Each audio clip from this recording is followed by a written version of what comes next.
Breaking news చూస్తున్న మాచర్లలో ఒక్కొక్కటిగా పిన్నెల్లి అరాచకాలు బయటకు వస్తున్నాయి. పాల్వాయి గేట్ సంఘటన మర్చిపోకముందే మరో 2 ఘటనలు జరిగాయి. పోలింగ్ రోజు జరిగిన అరాచకాలు ఒక్కొక్కటిగా వెలుగు చూస్తున్నాయి. మాచర్ల మండలం రాయవరం గ్రామంలో బూత్ నెంబర్ 51లో పోలీసులకే వేలు చూపించి మరీ బెదిరించారు. రిగ్గింగ్ చేసేందుకు ఒక్కసారిగా పోలింగ్ బూత్ లోకి వైసీపీ శ్రేణులు ప్రవేశించి భయాందోళన కలిగించారు. మా బూత్ 1 సైడ్ అంటూ అక్కడి అధికారులను బెదిరించారు. ఈ ఘటన ఆలస్యంగా వెలుగు చూసింది. అటు కేపీ గూడెం పోలింగ్ కేంద్రంలో టీడీపీ ఏజెంట్లపై హత్యాయత్నం జరిగింది. ఓటర్లను పోలింగ్ కేంద్రం నుంచి పిన్నెల్లి అనుచరులు తరిమి కొట్టారు. మరోవైపు టీడీపీ వర్గీయులపై బరిసెలతో మూకుమ్మడి దాడులకు సైతం దిగారు.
పోలింగ్ సందర్భంగా మాచర్లలో ఒక్కొక్కటిగా పిన్నెల్లి అరాచకాలు బయటకు వస్తున్నాయి. పాల్వాయి గేట్ సంఘటన మర్చిపోకముందే మరో 2 ఘటనలు జరిగాయి.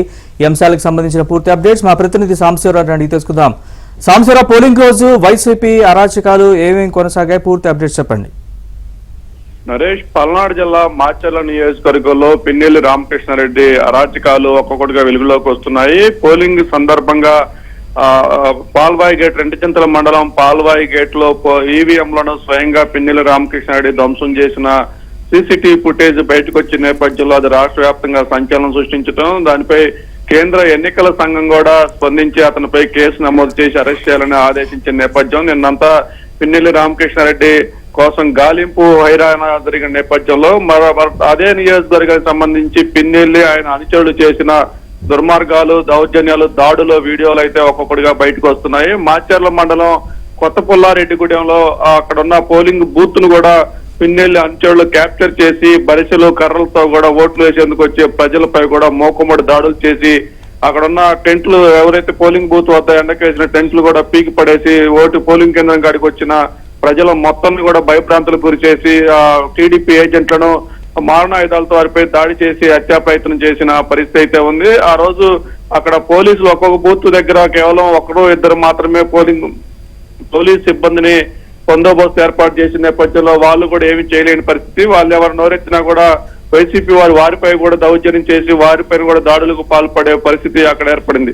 ఇక మరోవైపు అదే మాచర్ల నియోజకవర్గంలోని రాయవరం పోలింగ్ బూత్ పై కూడా వైసీపీ అల్లరి మొక్కలు పిన్నెల్లి రామకృష్ణారెడ్డి అనుచరులు కబ్జా చేసి ఇక్కడ ఎవరు ఓటింగ్ రావడానికి వీల్లేదంటూ కూడా టీడీపీ ఏజెంట్లను కూడా బయటికి లాగి పడేసిన పరిస్థితి అయితే ఉంది. అడ్డుకోబోయిన పోలీసు పై కూడా దయలు చూపిస్తూ దౌర్జన్యంగా ఇది మా బూత్, మా అనుకూలమైన బూత్, ఇక్కడ ఎవరు రావడానికి వీల్లేదంటూ కూడా పోలీసులను కూడా బెదిరించిన వీడియోలు అయితే ఇప్పుడు బయటకు వచ్చిన పరిస్థితి అయితే ఉంది.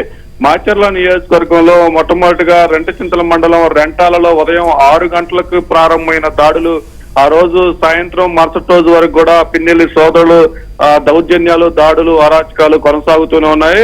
రెంటచింతల మండలం రెంటాలలో పోలింగ్ రోజు ఉదయం 6:30 గంటలకే టీడీపీ ఏజెంట్లపై కూడా మారణాయుధాలతో దాడులు చేసి గొడ్డలతో నరికిన పరిస్థితి అయితే ఉంది.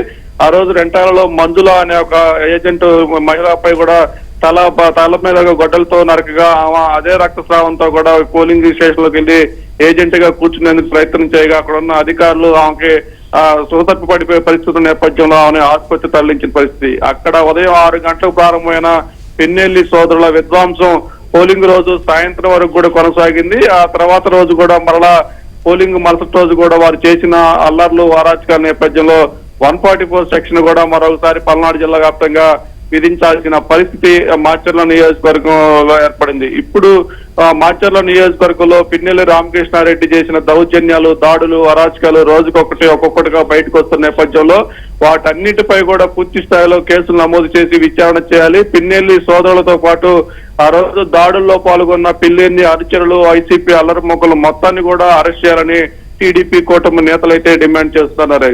Right Sambasivarao, thanks for the update.